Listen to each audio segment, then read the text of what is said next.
As a 39-year-old creative, I thought I made it once I hit six figures. Boy, was I wrong. So now I'm documenting my life with the goal of building my dream of creating a multi-million-dollar content agency in public. So in this episode, I take you behind the scenes of the things I did to help me get my business unstuck, because it was definitely stuck. So I'm Rashad, I'm 39, and I'm building a multi-million-dollar content agency. So for the last couple of weeks, I've kind of been in a slump. The reason I've been in a slump is because I'm ready for my business to take off, and it hasn't been. So last year I did this whole rebrand thing. I did a rebrand commercial without actually rebranding, so that's probably a problem. But I have this whole different way that I want to conduct my business, which means I need to do different stuff with my business. But I haven't done any of that. And the reason I've really been kind of out of whack, and side note, I just woke up from a nap and I'm in my daughter's bed. She has great lighting in her room, so I normally come in and take a nap. But I've had 3 inquiries over the last couple of weeks, and my price for the work that they wanted was actually much higher. Not even much higher, it's like $2,000 higher than what it used to be. And I was having people on the phone say, hey, we're interested, like that sounds good, and then they go ghost, which happens. Or one person just said, yeah, that's I wasn't expecting to pay that much. And I'm like, okay, that's cool.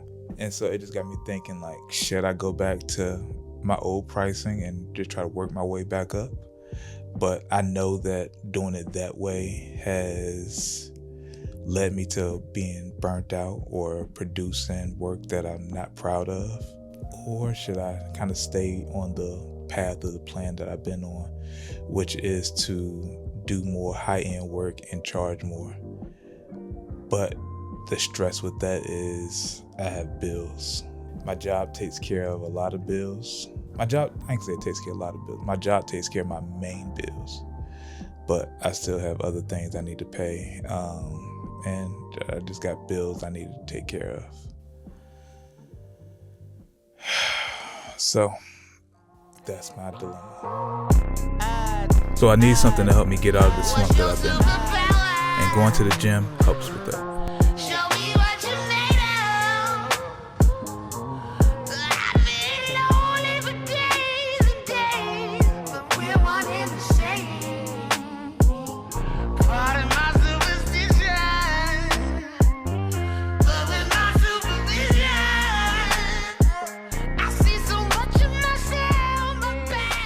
So to help me out, I decided to reach out to a couple of people who I know could probably understand the problems that I was having, and who could provide some level of insight on how I could fix this. And so now it's like, all right, I want to really build out a production company that does like top tier, high level work, but also really, don't want to just do fluff projects. Like I want a top tier client, like a Dollar Tree, for example, like to really book, and we really go in there and kind of do some like dope stuff. I don't know how I'm feeling, but I'm trying to figure out like what's the kind of the best way of kind of going about that. Just because I feel like before I had maybe I had people lined up because I had the whole social media, aspect of it kind of locked down. So now it's kind of like starting over from scratch. I feel you. That's the tough question that we always got to deal with. Trying to figure out what is the way to guarantee pretty much or get higher approvals to start projects like that with those companies at that level, right? So what I've been thinking about lately is my process is going to be start to ask more people, like ask more of these clients and ask them why did they go with XYZ company and what were they looking for? Yeah. What's the difference that they saw? Because I really don't have that answer. I've worked with larger companies, and then we do great work, everything's good, and then even bigger company than us will come through and continue to build upon the work that we started. And I think I've thought about it a lot. and I think my issue is on the flip side, where I'm so used to working with like a real estate agent or maybe a brokerage or somebody that's paying a little bit less, and now I feel like I'm working myself to death. No, for sure. You know how it goes when we're working. We want to work with pretty much any business, even if they're smaller, for lack of a better way to put it. This is a smaller business. The budget's smaller. We want to help them out. But with those smaller budgets, corners get cut, and not that we cut corners, but it's just they don't have the budget to go to 40 different locations and do this strategy behind the right ad and all this stuff. Like they just don't have it. Right. So they end up. I get what you're saying. Like when I started, they end up getting content that I felt like was band-aid content. It was like it's good to have. It's not necessary to have it. Yeah, And to do yeah, that necessary content, there's way more talking before we shoot anything, and that means the budget got to be bigger. We're spending more time on projects. and I think for me, I've had moments where I had those big projects, and those were I can say they were few and far in between, but I might have like I said I had a project with Chrysler Museum, and then I did one with the Mm-hmm. city of Norfolk Economic Development. I had one with Dollar Tree, and they were good projects. They were like good money making projects, like $10,000 for the joint. But then it Mm-hmm. was just like, all right, that was it. So like, how can I get those? Either work with one company on a consistent basis, or just get a whole bunch of like those higher range projects, and then Well, I it's can kind finding of. the ones that need it, right? Because, like, for example, Dollar Tree, you brought them up. Mm-hmm. I would ask them. I would ask them after they did that batch of content with you, did they do any more content? Why or why not? You're right. Because it seems because here's the thing that I found in my experience, many times that really the more often thing that happens is we'll do a big project, they're happy with it, smiles all around, we're celebrating, oh my goodness, this came out way better than we thought, fantastic, they put it out, and then they don't do anything afterwards. It's not that they get up and go find somebody the next day. Yeah, yeah, They just stop making content. So I wonder, like, really it's identifying the people that believe they need content, they know they need content. It's no longer an issue of like, well, I think we need a commercial. The way I've been putting it is trying to find these companies that they already have a product that's selling and they know they need to market it, and they know that when they market it they're going to sell more of it. yeah. I think the thing that's that's been in my mind is like this whole like mission that I have of like, all right, I'm gonna build a multi-million-dollar company, but I was like, I can't do that by charging people 1,200 or 1,500. Like it gotta Well, think increase. about the million shot. What your statement is very ambitious. It's possible. It's ambitious, but it becomes a math question now. Yeah. Because if you want to do a million, you got to hit 100,000 a month. Right. You have to. Yeah. And you're not. And just do simple math. If you're doing projects for 500, how many projects do you have to do for $1,000 to get $100,000 a month? That Yeah. means to hit $100,000 a month, your project's minimum probably got to be 10, 15, $20,000. Yeah, and I also don't like put that out there to like say I'm gonna make a multi millions in a year, but it's just like, all right, I just want to build up a company that eventually, not I can say eventually, like it has to be 10, 20 years from now, but like, all right, I'm actively working towards the goal of having an agency that does crazy numbers, but it doesn't necessarily have to be like in within a year. But I'm just thinking of like, all right, I just can't keep doing the same thing that I've been doing because I already know what those results are. But like hearing you kind of talk about it is like, all right, you just got to position yourself to kind of be like, yo, if you could have shot this yourself, then it wasn't no need for me to be here. Like we can only do stuff that you can't do. Like I really like that you said that. It sounds silly, but like I wouldn't post any work that I didn't want to keep doing.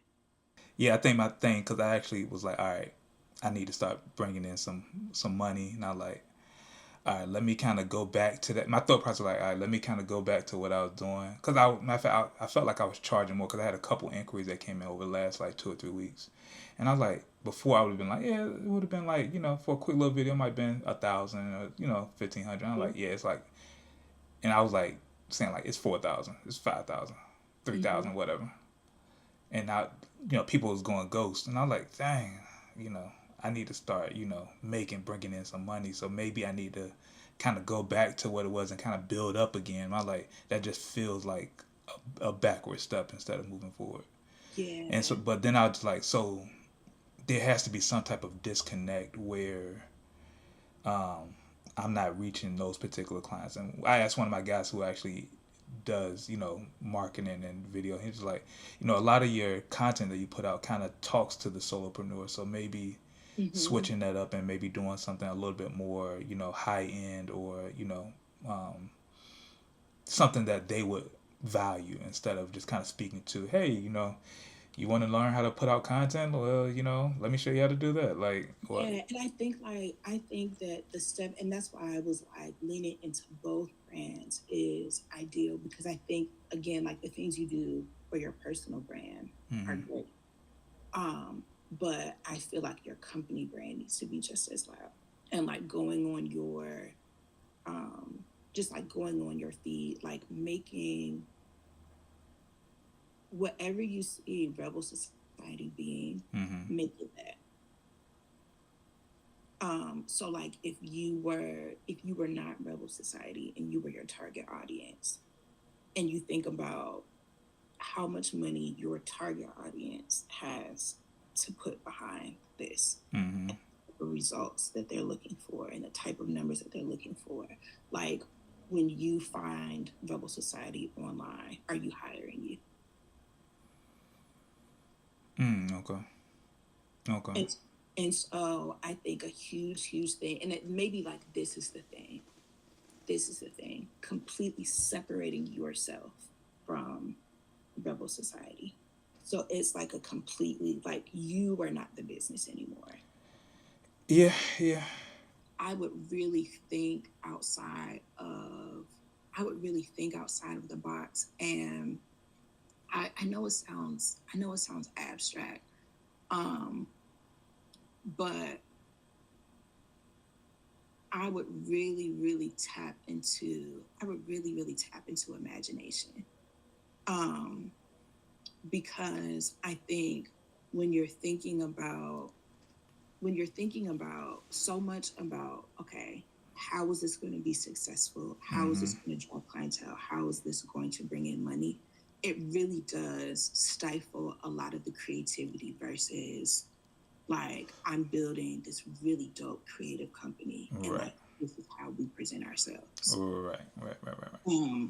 That is like, it's weird because like I'm building a creative company and this is how we present ourselves. Like you can't see the numbers attached to that, but if it's as dope as you feel like it is, it's Mm-hmm. meant. Yeah. Yeah.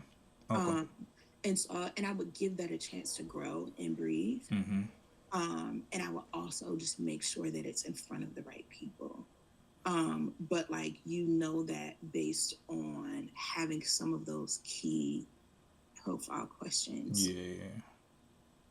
So like So let me hop in. How do you add Chat GPT if that's something that's probably going to come from your brain? so ChatGPT, you could say, for example, ChatGPT, I'm building this production house. This is these are my goals for it. This is the feel of it. It reminds you of, and you could literally list your three examples. It reminds you of Spike Lee, A24, and the third one that Mm-hmm. you mentioned. What would be help me develop a business model based on this description I'm giving you? Okay. Or what type of clients do you feel like best fit such, like you could ask Okay. Okay. anything. Even like with like how to pitch, or like you could be like how does I want to build a business model that is similar to the way that Westbrook runs. Mm-hmm. Like, what model are they working from, or how do they procure their content, or And they'll break all that down. mm-hmm. Okay. I might need to use that a little bit more than I have been. So, after this convo, it hit me that I actually need to create a brand Bible. My issue is that I'm all over the place when it comes to my brand. I'll get inspired and want to go completely in a different route. But everything is telling me that I need to stay with the mission that's in front of me right now. The mission that God gave me a couple of months ago, and actually almost a decade ago.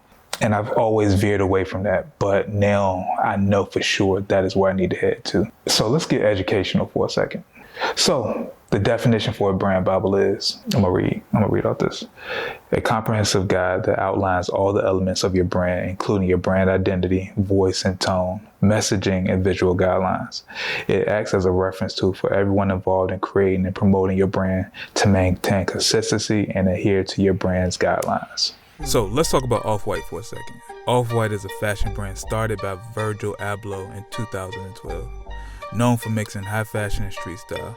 To make sure the brand stayed true to his look and message, Abloh created a brand Bible that acted like a guidebook. This helped Off-White use the same cool designs like quotation marks and bold logos in everything that they made. By following the brand Bible, Off-White built a strong and unique identity that people could easily recognize, combining luxury with street fashion. So for me, this is very necessary since I'm actually going to be out building a team. And I need all of us to be on the same page. And with me working in the church, I've seen where if you don't have a brand Bible or brand guide or anything like that, then a lot of people can use the wrong fonts. You can have a whole bunch of different colors. You don't know which colors to use, which logos to use, anything like that. So having a document that you can always go back to that kind of points you on the aesthetic of the brand is always helpful. And like I said before, even outside of anyone else, I just need a document that I can go to that says, hey, this is what you should be doing. This is what it looks like. This is the stories that we're going to tell and how we're going to tell them. Because otherwise, I'm going to be all over the place. Also, with the content house and the agency that I'm actually building, it's not going to be just like your regular production company. Like, I wanted to be different. I wanted to look different. I wanted to feel different.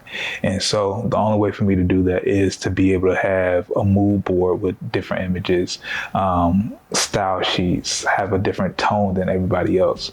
And so for me to actually stay on path with that, I need a brand Bible.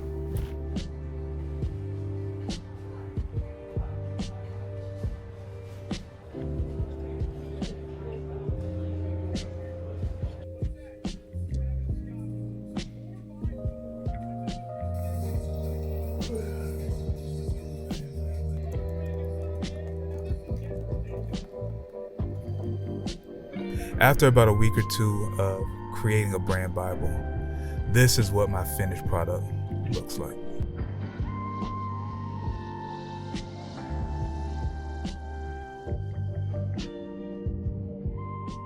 So this document is going to be the thing that I base all of my moves around going forward. So I can't lie, this is something very important to me.